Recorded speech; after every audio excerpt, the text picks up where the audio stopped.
bit more of a healthy light this time, although it's way too bright, obviously.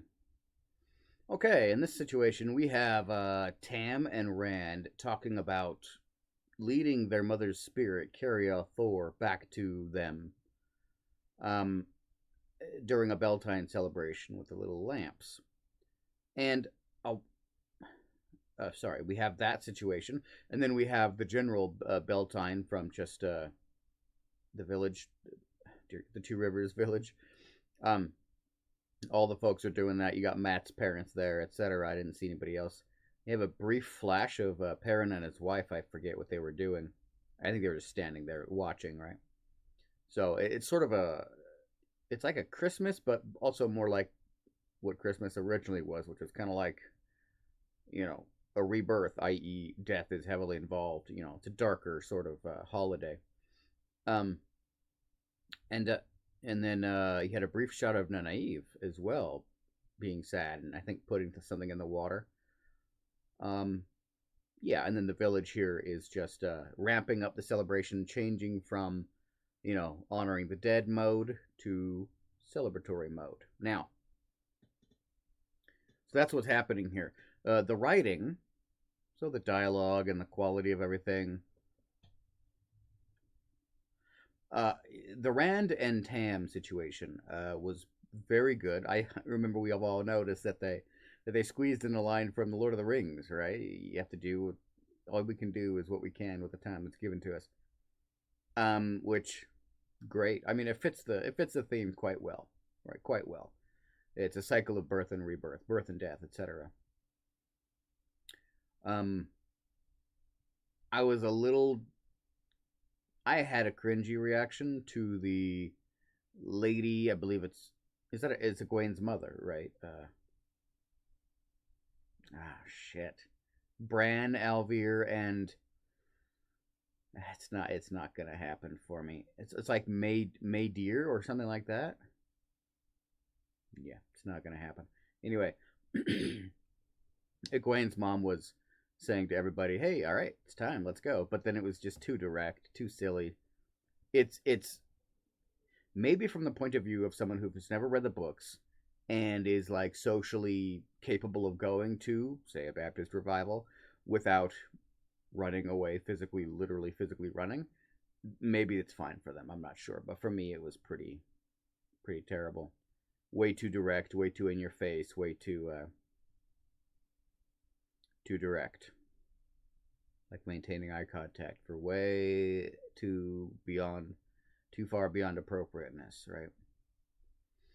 The visuals. So I did want to mention one specific thing about, first of all, the mountain scene looking out from the Mountains of Mist from Rand's farm out into the plains, which I don't remember what they would be right now. The Caroline grass, right?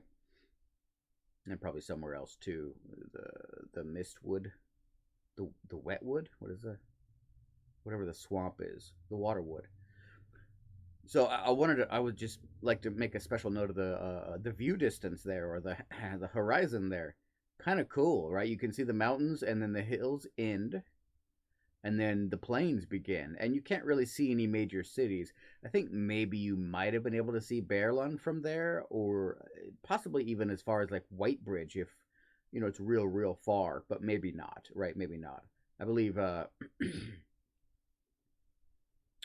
something the horizon is something like 90 or 900 miles, the horizon on the average mountain on Earth or something. I don't remember. Maybe you couldn't possibly see that far. I'm not sure. Assuming perfect conditions, which seemed to be what it was at that time. I quite liked that visual. It was really good. And then I also rather liked uh the A-frame houses. So the houses in the Two Rivers are described as, well, first of all, they have shingles, but they shouldn't be having shingles. They should be having thatch. It was a thatch village. That was Sinbui's job. The only building in the village that had anything other than thatch was the inn, and it had shingles up top. And that was a major concern, right? Rethatching your roof was a big deal. Um, I wonder where he'd get all that thatch. It's interesting. Where would you cut all that down? Anyway, So the visuals looked fantastic. Uh, Pretty impressed with the river scene and everything else. That shows a nice, really steep, like a realistic steepness to the terrain. I don't know really what to make of the Moraine and Egwene scene where Egwene spots Moraine for the first time and they just look at each other. I'm not sure what to make of that, right? Egwene got a little, eh, a little bit frightened, right? Weird. Why? I don't know why. It's kind of weird. I don't know what they're trying to hint at. I don't know what if they are trying to summon forth some thing, some reference from the book, whatever it was. I didn't get it, but it was a fine scene. There was nothing cringy about it. Visuals, yeah, pretty good stuff. Pretty good stuff. The acting on all of this, no problems on anybody really. Tam, I thought Tam was so the Tam and Rand scene was extremely well done. I went through that entire scene without once disbelieving any of the performances, without once being taken out of the moment. Even even as Tam started to get a little poignant, right? Even as that happened, I stuck with it. I was like, this is the appropriate time for that. It makes sense, right? It's not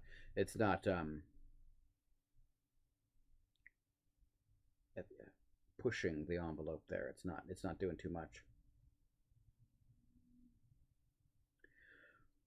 The sound and music. This one I did like the song. I quite like the song. It was effectively elfish music, right? Singing. It was the exact same thing you heard in the Lord of the Rings forest with Frodo spying on the elves. I can't remember the phrase, but moving on to the west, right? Leaving this world, leaving the mortal plane, and going to. It's not Valhalla. The lands of Good Lord, I just read all this history. I cannot remember. Anyway, well, so accuracy as to the books. There was some slight inaccuracy here. I wanted to bring up that what is Nynaeve crying about? We don't hear much about her sadness over her parents or her past or any of that stuff, or at least not that I remember. Apparently, I just did a reread in preparation for the show and this video of the Eye of the World, just the Eye of the World,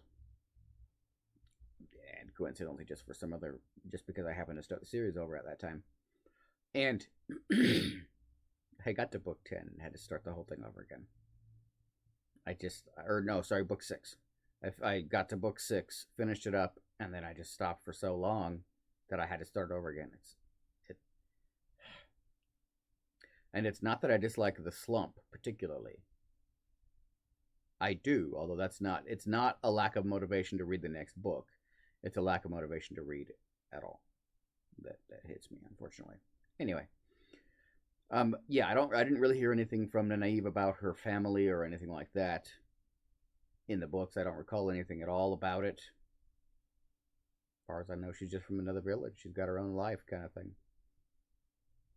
One accuracy on the books thing I wanted to mention was Tam's speech for Beltane really pushed the idea of the wheel as more of a Buddhist sort of thing than the book explicitly pushes. There is one religion in the book that does really push the wheel as a cycle of birth and rebirth, right? Death and rebirth. But the rest of them are just living their day to day life. It's not like there's nothing to worship to. There's nothing like you don't expect to bring anything with you to your next life. So it's kind of not really relevant to you. It's not relevant. It doesn't factor in your life in the way religion does normally. The fact that the wheel will spin you out again as your soul. It's just really not that issue. I mean, it's there in like myths and legends, Bridget and the Bow, Arthur Hawkwing, etc. But it's not there on a personal level at the religious level in the books, really. Except for there is one culture, I believe, that does really kind of push that, and I've forgotten who it is. Is it the Ale? It's the Ale or the Tinker? I think it's the Tinkers is who it is. Yeah, they take a sort of a nihilism approach about it, right? A pacifist kind of nihilist approach. And in this case, I think Tam's speech went a little more toward the Tinker sort of nihilism.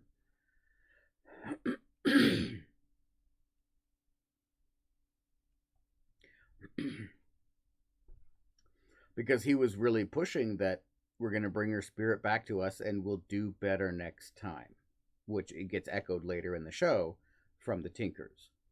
Um, and I just wanted to make a quick note of this is that positions the wheel itself, not the creator, but the wheel itself as God. The creator is just something in the background that made the wheel, and the wheel is doing everything. The wheel is affecting your life in a day-to-day way.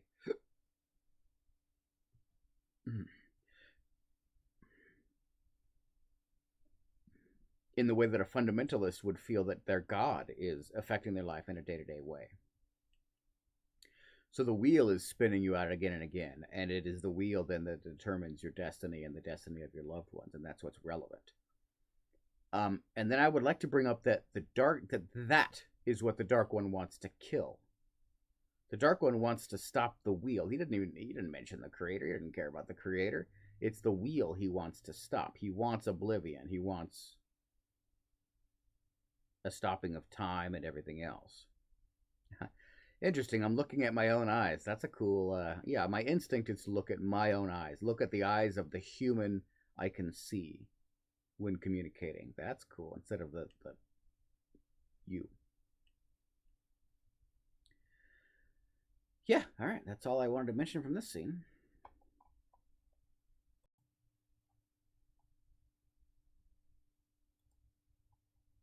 Now, we're on to the final scene before shit really hits the fan. So, real quick, just sort of a quick clip here. It's just the Beltane dance. Everybody's dancing. I think I see Tam actually there, right there in the screenshot, upper left-hand corner there, in the circle. Is that Tam? Kind of looks like him. Anyway,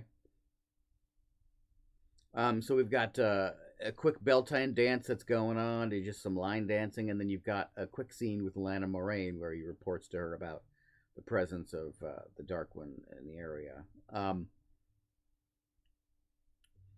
So the writing here was fine. It's just such a short scene. There's not really a whole lot going on. The way let me combine here the writing, the visuals, and the acting here. The sound and the music was basically just super basic, the most basic stuff you could get. Line dancing music. Lan and Moraine seemed pretty okay. One thing I did want to mention is that Moraine showed some sort of emotion here, but I really couldn't detect what the heck she was even trying to portray. Is she angry and sad? Is she sad? Is she determined? Is she resigned? I don't really have any idea. It seemed to me like a bit of just genuine human normal sadness at having to disrupt such an awesome celebration. Oh, that's what it was. It was probably because she realized when he said that all these people are going to be attacked by Trollocs right now. Maybe that's what was going on. But it could also have been because she was realizing that I'm going to have to take these three people, although I believe it now it's Egwene as well. I'm going to have to take these kids away from their village in the middle of a celebration with Trollocs at their heels, and possibly people are going to get killed, right? Could have been something like that. So it was an interesting scene. Number one, okay, so writing and acting. I took a few too many shots there. Writing and acting, the laughing in the dancing scene, that the actors are instructed be jovially laughing and dancing and having a good time, and they just can't do it properly. Maybe it's hard. I don't know. I do not act. In fact, I think I would probably have a lot of trouble coming up with a genuine laugh, right? Absolutely. But it's so bad. It's really quite bad. I've heard worse. I have heard worse. But not often. It's in the bottom 50% of cringy laughing scenes, right? Or maybe halfway through. I don't know. The laughing and celebration was quite cringy there. I had a quick interesting note about there was a quick shot of Matt's sisters. Again, I can't remember the names. Well, I'm remembering his dad's name, Abil Cawthon. I can't even remember the name of the one I did remember before. Good Lord. Anyway, it was just kind of cool because they were they were so clearly in their own little scene, all alone. Obviously, like it's really hard to get over the legal hurdles and such in Hollywood to have literal child actors. I think these kids were 5 or 7 or something, right? And so you can't have anybody else interacting with them. They can only be on the set for 20 minutes or something, whatever the heck. If it was just kind of it was just kind of noticeable. The transparency. I have here written down transparency. I actually don't know what I was talking about. Transparency of what? I have no idea. And then, of course, you have the line dancing, which fits perfectly. I don't know if you did this. I grew up in a small town. My high school had one black person, 2 Mexican people, 800 rednecks, and then the 100 white people who didn't fit into rednecks, right? So it was like the total, all 4 grades were like 900 people. So very small town. There was one school. There was one elementary, one middle school, and one high school in the whole valley. And so when you see line dancing, you're like, oh, fifth grade dance. Yep. That's what happens. Yeah. I'm very white. Anyway.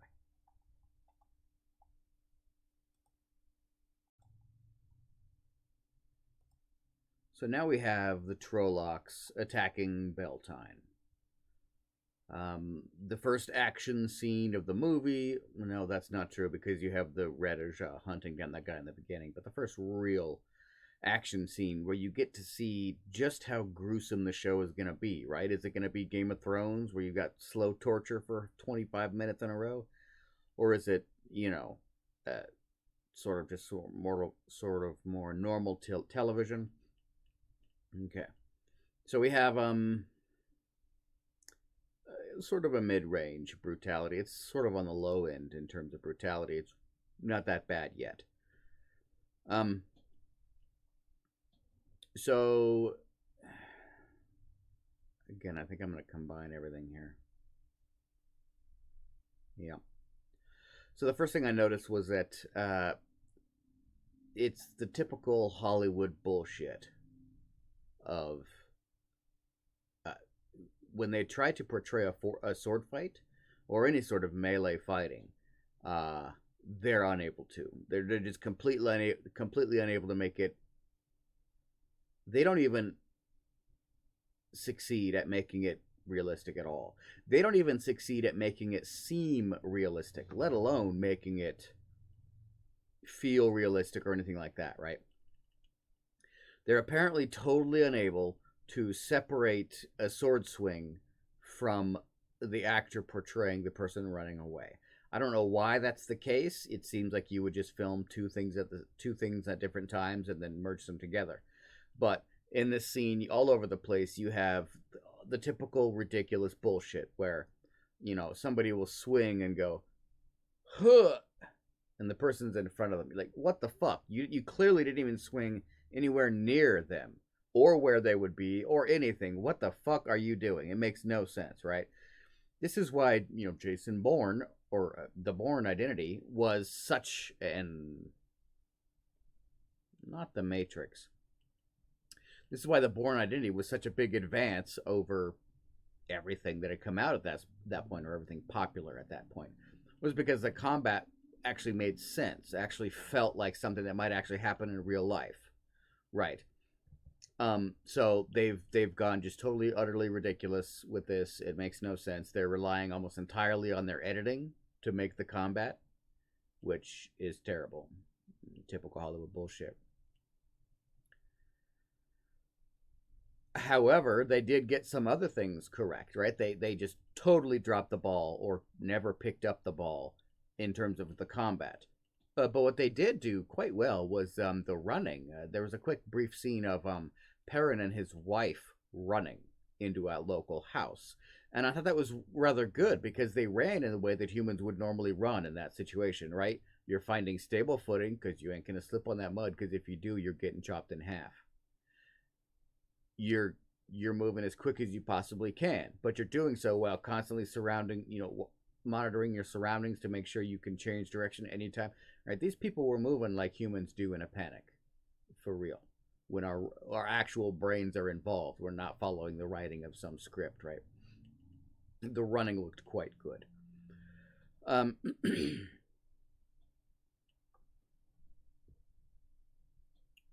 All right, let's take a brief detour here and talk about the look of Trollocs. This is the first time we've seen a Trolloc, I think. Right? Yeah, yeah. So there's a lot of different ways to show Trollocs, right? There's a couple different, views of it, right? In the books, they're described as humanoid, meaning they're shaped like a human, bipedal, arms and legs. But some of them have eagle's beaks, some of them have pig snouts, some of them have goat snouts. Some of them have horns like a goat, or like another thing that has horns like a deer, maybe. Some of them have a mouth like a wolf, maybe. Right? So it's basically, what Agenor did was mix humans and animals into a genetic soup. And whatever the fuck comes out is what happens, right? And their take on it is it's great. It's perfectly passable. If you go out and you collect 5-10 different artistic renderings of what Trollocs should and would look like, this would fit right in there pretty well. No problem there. The movement on the on-screen actor or CGI, whichever one it is, I'm sure it's just an actor, right? It's got to be just an actor. If it's not an actor, the CGI is pretty good, right? If that's not an actor in a suit, the CGI is real good. I think it's an actor in a suit. The on-screen movement seems fine, right? You got to remember they're running with backward legs, so it is going to be like goat legs most of the time, right? So it is going to be a little different. It's going to be, maybe some of them have non-backward legs. I'm not sure. I think some of them do. They look fine. They move fine. There's no jerkiness or weirdness to their movement. It doesn't look like they're particularly constrained by their costumes. Although, again, the aforementioned reliance on editing for the combat really kind of cuts into their on-screen presence, because you have to swap scenes every fourth of a second so that the human mind can't really process or remember what's actually happening, and so it just gets impressions, right, which is a failure. I don't have any particular problem with the look of them. They look great. I think it looks great. It's how it works. I did want to mention also that the fade, I didn't notice this in the first time. I just thought it was like a wide-angle shot.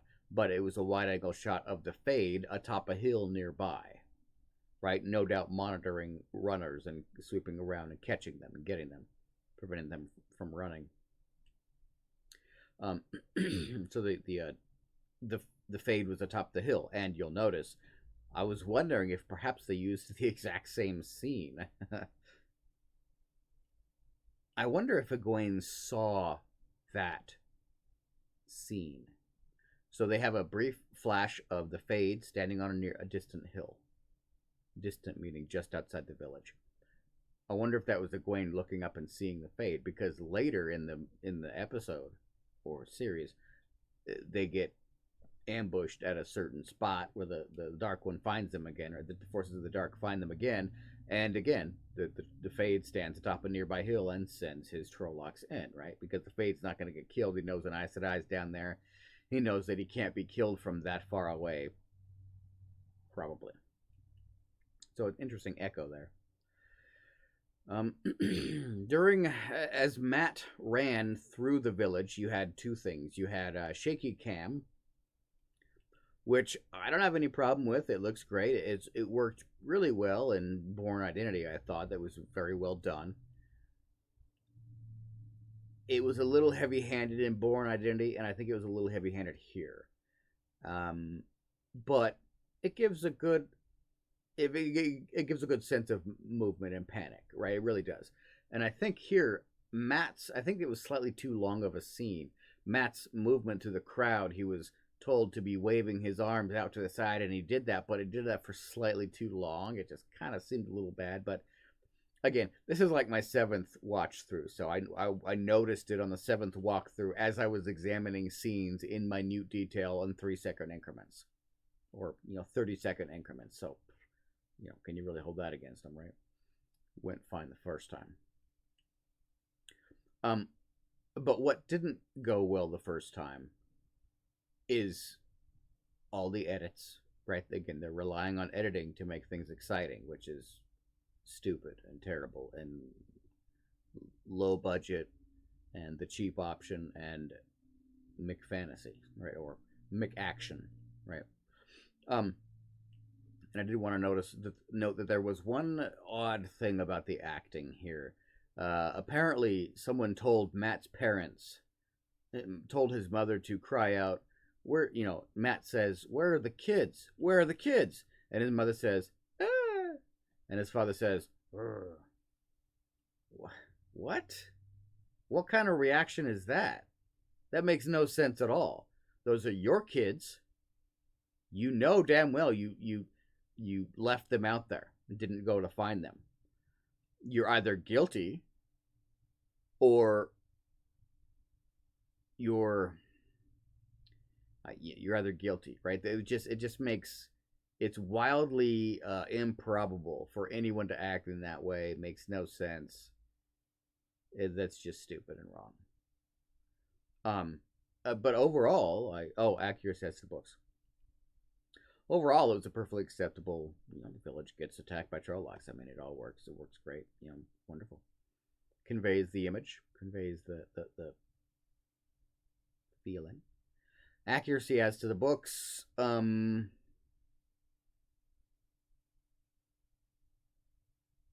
Well, we're not at the aftermath yet, so we won't talk about any of that. But in the books, the Trolloc attack on Beltane is not seen.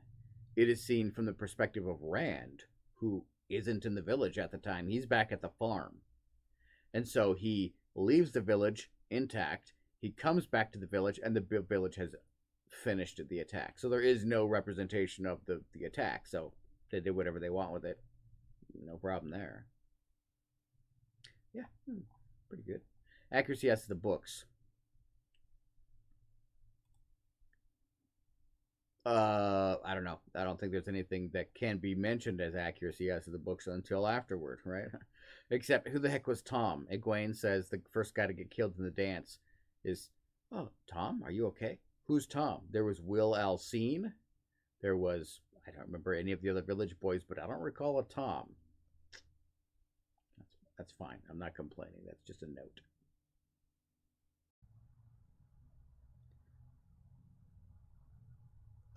Hello? Hello. Okay. So now, this next scene here we've got is very short. Very short. I've only let it run for 20 seconds or something, right? Whatever it is, it's the scene where Rand's farm gets attacked. So Rand and Tam have arrived home, and then the Trollocs make their attack, and the Trolloc bursts through the door and attacks them both. And there's a couple of different things about this scene I wanted to mention. First of all, well, that was the scene breakdown. Second, the writing, the acting of it, and the writing and the acting of it. So one thing, and I've got advanced lighting techniques going on here. I've got a thing that's in my room blocking the sun at just the perfect angle to make me look pasty and pale and fat. So anyway, but also not washed out from light, right? Daylight intruding into my hovel. So I wanted to basically, I have effectively nothing but praise for the scene. This is exceptional in multiple ways. So one way that it's exceptional is the timing. So the village scene was very tightly edited, and in this case, tight means fast. Okay, tight doesn't just mean fast. Tight also has to mean accurate. In the village scene, it was wildly inaccurate and not great, and just they relied on editing for everything. In this case, no doubt they're relying on editing as well, but they've done it well. It's very well edited and quickly edited, and the reason you can tell that is because it is extremely accurate as to the timing of things. So when the two actors are standing there, having dinner, making dinner, everything is fine, and then suddenly, boom, something shakes the door. They look up, what? And then they realize at the same time, oh shit, something's happening. Boom again, right, or whatever, and they like react, right? It's a they both. I can't remember if they were both on the screen at the same time, but if they were very well in tune. It was a very excellent performance on both of their parts. Um, Not just a good performance, but an accurate representation of what humans would look like and do and behave like in that situation. Um, and then the door breaks.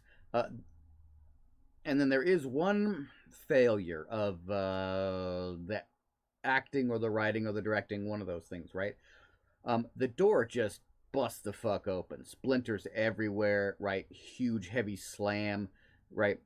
Humans in that situation won't go, ugh. That's not realistic, right? The reaction of the two of them was not in tune with what was happening at the time, right? Like, what if that were a 9 foot tall Kodiak bear? You're not gonna go, oh, the door broke, I might get splinters on me. No, you're immediately moving and assessing your surroundings, physicality of the table behind you, feeling it and moving beside it. Like your body is in fight or flight mode that fast. And they didn't really seem to go into fight or flight mode. It was more like, oh my, the door has broken. What is going on here? I might get splinters on my clothing. It was out of tune for that sort of situation. But that was just a split instant there.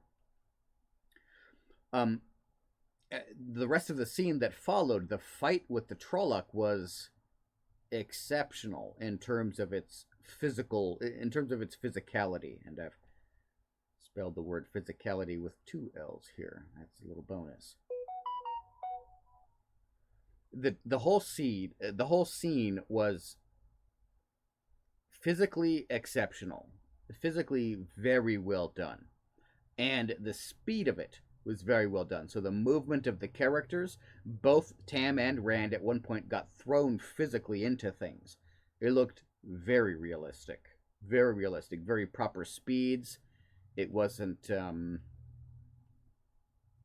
what do they do when people get thrown into things? It's far more slow in movies. It's usually far too slow, right? If you get thrown into something that breaks down, like, what do? Do they put it in slow motion or something, or do they just kind of slowly lob you carefully? Boom, right? But in this case, it was wham. They hit the wall, or looked like they hit the wall, right? It was really good, really well done. And in terms of the speed of everything, it was well done. The Trolloc moved from one attack to the next attack without hesitation, without posing, without pausing. It was very well done. And then Tam whips out his sword. And, oh, great, we're going to be treated to more editing magic, right? No. I mean, maybe there was some editing involved, but I didn't notice it because I was too busy watching Tam fuck up this Trolloc and just dominate the fight. He wielded the sword as if it were a fucking Ginsu knife. I don't know how to say that word. Right? He wielded it like he was flinsing this Trolloc, and that's what he was doing. Now he lost because he was in close quarters and he's out of practice and rusty and stuff, which shouldn't matter with a Blade Master, but whatever. But again, 12-foot tall Trolloc, 9-foot tall Trolloc in close proximity, it's not going to be great. And all of it was just wonderful. I was perfectly happy with that. Accuracy as to the books, they've skipped. Well, I actually don't recall if they've skipped the part with the stretcher in the woods and all that stuff. Him, Rand going to the sheep pen, finding everything killed, all the sheep's killed and their guts everywhere. I can't remember if they're going to skip that in the next scene, but this part here, Yeah, I mean, his dad gets cut. He fights back.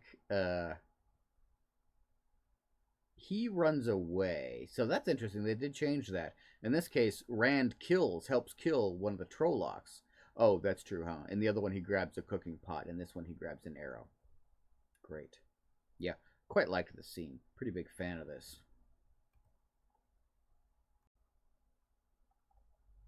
All right, I've moved the light again just so there's no consistency. Um, I've only let it run for a couple of seconds now. This is gonna stop shortly. I hope. Otherwise, we'll never get through this. But I wanted to show that. I wanted to show this quick little scene because it's a compliment to the Rand and Tam scene, right? This is the Egwene and the Naive scene, being effectively spoiled for the world. Excuse me. Introduced to the brutality of the world, or 90% of the brutality of the world, right? Maybe less, given the latter Forsaken things. But here we have, I'm skipping to the end here again. Here we have Nynaeve and Egwene without the power. They don't have any power at all. They have a belt knife, and that's it. You got nothing. You got nothing. So this is the characters being exposed to the wide world and being revealed to be utterly defenseless, woefully unprepared. Quite enjoyable. So we're just going to do a real quick thing here, none of the writing or anything like that. But just real quick, I wanted to mention that the background, the Beltane village, looked a little bit matte painting-y, a little bit like a matte painting, sort of. This is when the Trolloc notices and crawls on all fours toward Nynaeve and Egwene in attack mode, effectively. I wanted to mention that his movement, notably straight toward the camera, was pretty good. It was pretty good. It worked great. I mean, I didn't notice any sort of uncanny valley kind of movement, artifacts or feelings or anything like that. All seemed fairly decent. It did not seem like spectacularly fast. Like it would have been quite threatening, scarily threatening for him to be moving uncannily fast, right? Like when a ghost in the far distance jumps inhumanly fast up to your face. You're like, fuck, this is bad, right? But in this case, that didn't happen. He just moved fast like a beast, and I mean, it fit. It worked out. It fit okay.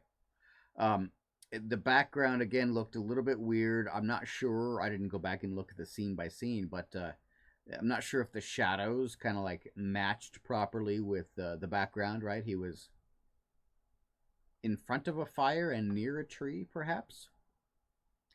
I'm no idea if the shadows matched, which means it wasn't relevant because it happened too fast for me to pick up.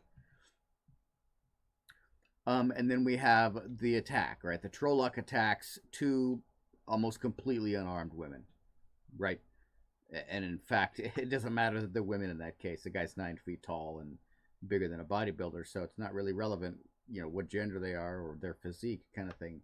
It's human physique versus Trolloc physique. And then, so we have two character reactions to this attack. Well, first of all, right, I meant to mention that the physicality of the attack, in contrast to the previous scene, is pretty bad. It's the kind of right back to the basic Hollywood bullshit that happens all the time. I'm swinging at you. Oop, I swung in the wrong direction, apparently. Who knew? I thought you would suddenly dive 2 feet to the right where I was swinging my sword safely. Right? It didn't work out. It didn't give any sort of sense of reality. Made no sense.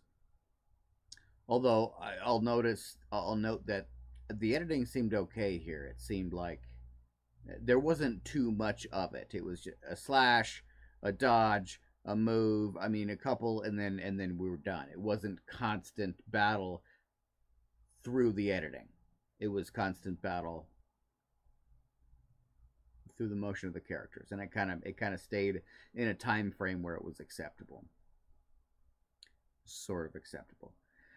Nynaeve screamed in death, effectively. Like she's, I'm gonna die in the next 5 seconds. I may as well take this guy with me as much as I can, right? That's and in that she bared her teeth, and I was like, yeah, that was a good expression. That's why I chose this for this. It was, yeah, maybe someone in this real situation in real life might have made more of a snarling rictus than she did, but perhaps not, right? I don't know. I can't say. I'm sure it would be a little bit more animalistic.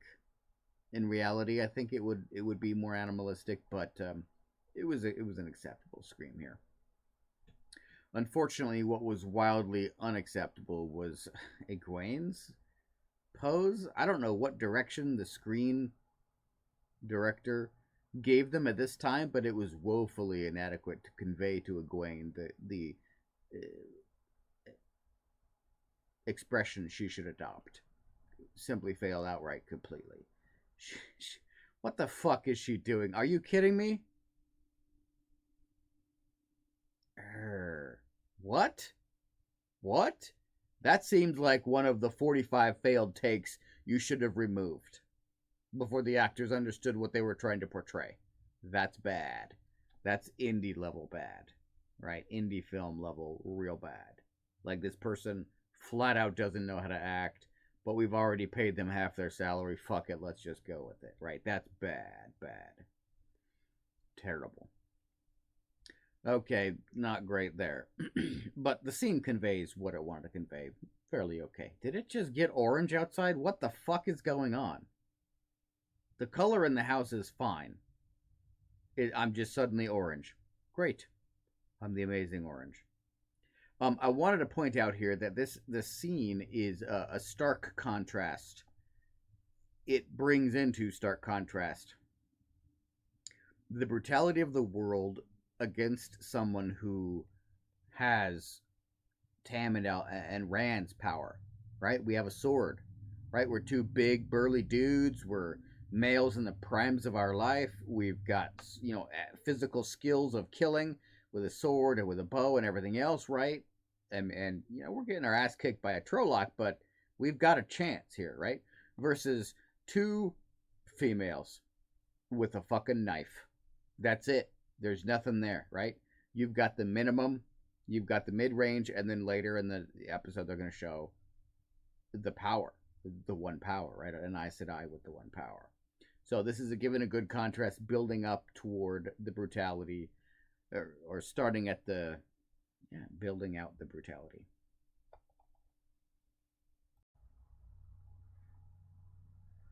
Welcome back. It's a new day.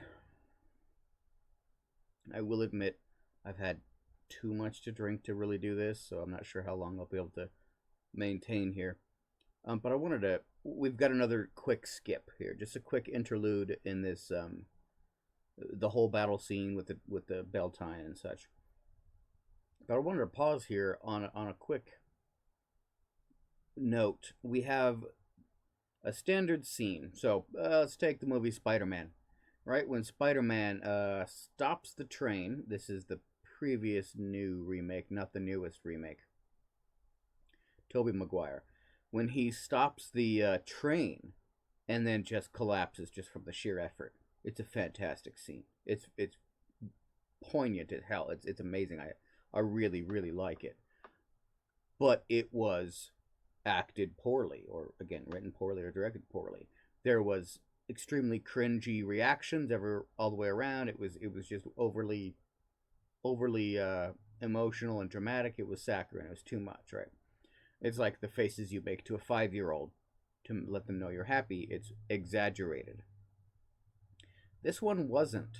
This scene here, where all the villagers get together and take down a Trolloc, and they just, they come together in a way that they've never had to before. It's foreign to them.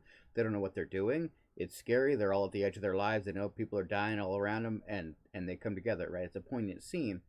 They did it well. It was done properly. Even the woman who scowled, which I believe I think was Egwene's mother, I think. Still don't know her name. Still haven't looked it up. Although I'm now realizing that she interacted with Fail quite a lot, so I really should know it. But oh well. No, but even her scowl and her challenge to the monster, it was dramatic. It was overblown. But that's the time when that would happen, right? It didn't go over and above what it should have been. It went to an extreme level, and it should have been extreme, not to an extreme, extra extreme, right? It was well done, and even the as quick as they were, the other clips of the other villagers attacking the guy weren't overdone. Like the scene in the river was a little too much, right? This one, it didn't seem too much. It seemed pretty spot on.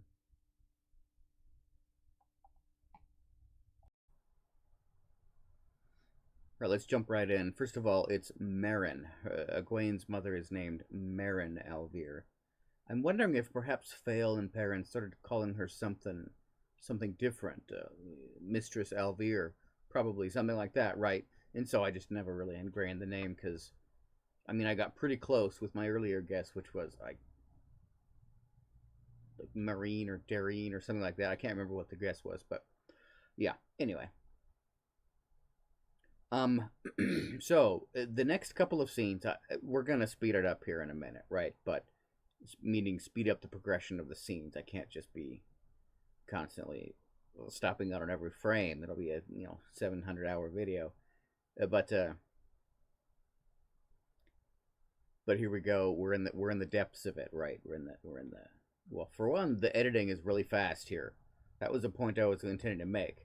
The editing here is, again, they're relying on editing for their intensity and their combat and their intensity in their combat, and that's a pretty cheap, cost-saving measure, which I don't really approve of and don't really enjoy. So, one way they've relied on their editing here to imply the combat is the very first instant that you see Perrin. He and his wife are in that building where they ran into, and the Trolloc eventually does find them, comes in, starts attacking everybody.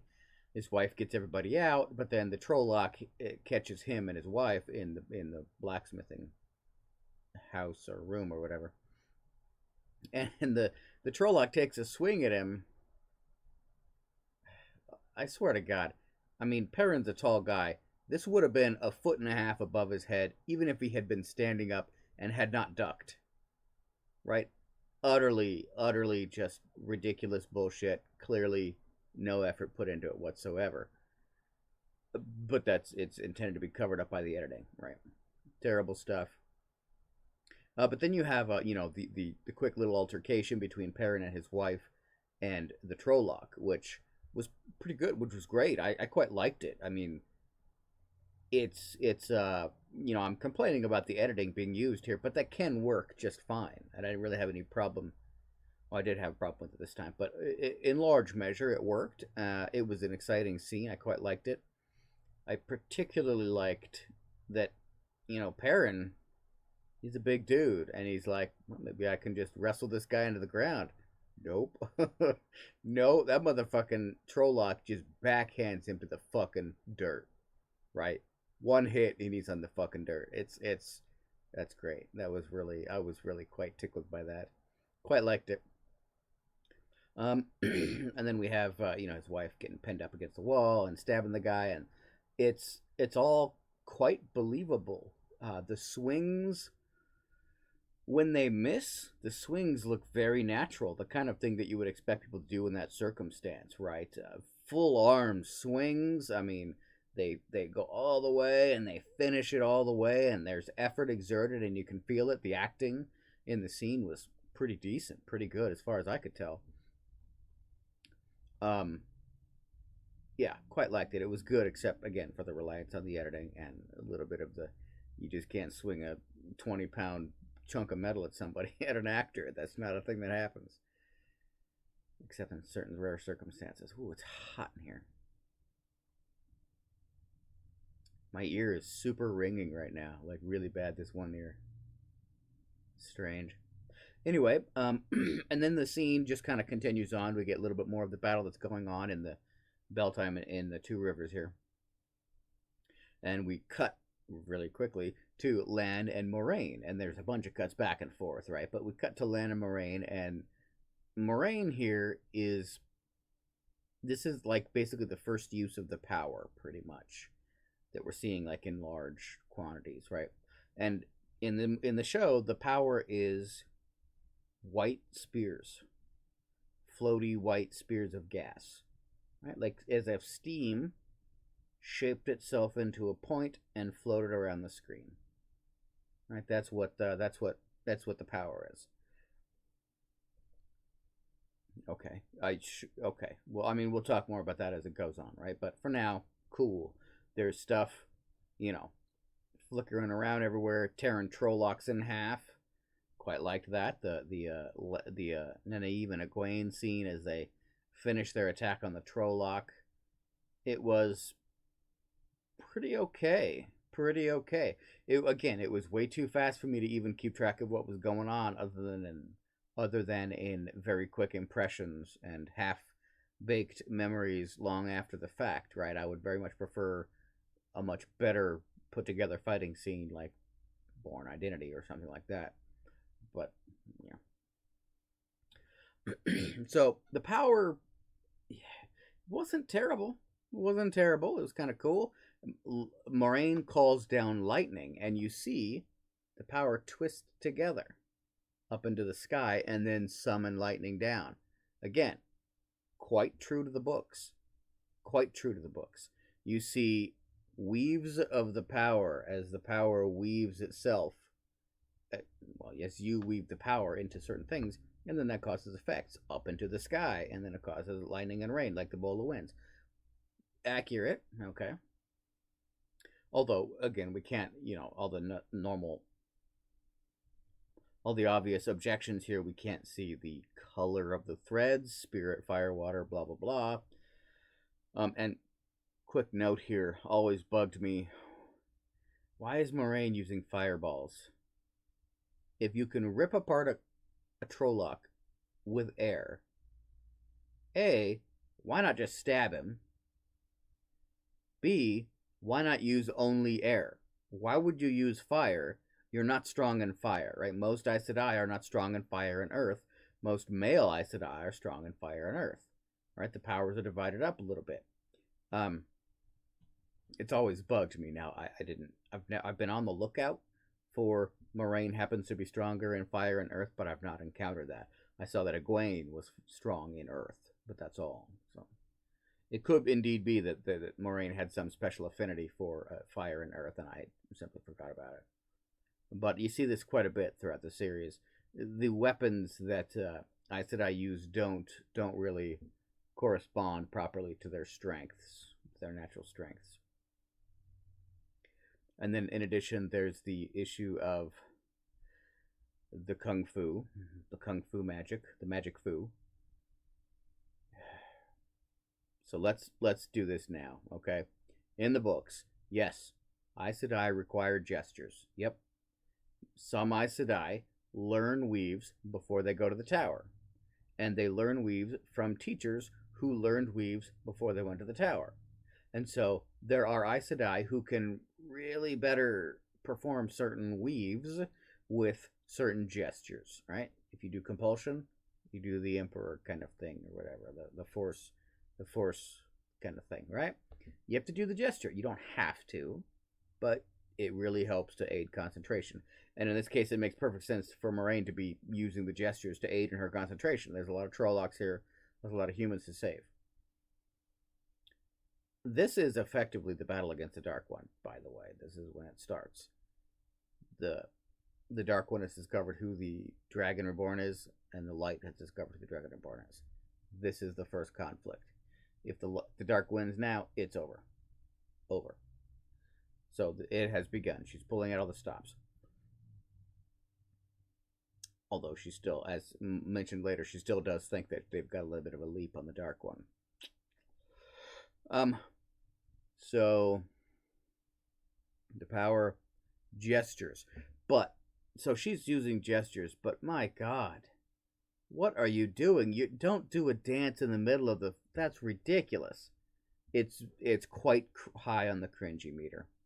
Oh, I haven't been following my thingy there. My bad. Okay. So again, major issues with the Magic Fu. Really don't like it at all. Lan's sword combat. I just heard a comment on the series that indicated that they liked Lan's physicality. And I have to be honest, that's my one objection to his contribution to the role. That's the one thing I don't like about him in the role. He doesn't bring the appropriate physicality. First of all, he's not tall enough. Not even remotely close. He's not big enough. Not even remotely close. He needs to be as tall and as big as Rand. And Rand and Lan are big, big men. The tallest around. Very broad shoulders. Again, not muscular like Perrin. Perrin's huge. But massive men. And he's not that at all. And secondarily, the sword fighting, it's not really going too bad on the editing. Like, I've seen worse editing, reliance on editing for sword fights. I've seen worse. But you are still getting the whole, Lan takes a slash at a Trolloc in a scene where the Trolloc isn't moving at all. He's just standing there. Like, he's pre-positioned in his attack, just got hit with a sword pose the whole time that Lan does the slash. What? Well, no, you got to make him move. And then you got to show the after effects of him being interrupted in the middle of his slashing attack by Lan's quicker attack. Just the basics of swordplay on screen. They're not using any of that. It's pretty mixed sword fighting. It's pretty shitty stuff. And then they even went further than that trash and went to Lan actually posing a little bit. Like, he took a sword swipe and then just stopped and waited and did a pose. Come on, guys. Come on. Really bad. That said, the music during all of this was pretty great. It was wonderful. The first use of the power had, some angelic choir swelling in the background and crescendo, and it's good. I might go look that song up. That was very, very sparkly. Yeah, good and sparkly in a good way. I want to hear more of it. I quite liked it. And also, there was an interesting hiss that they added underneath the music as the power was being used, almost as if the power was bringing some sort of sound distortion to the area, but it was like a low-level hiss. I don't know. It was quite interesting. It really added to the scene. I quite liked it. Thought it was pretty okay.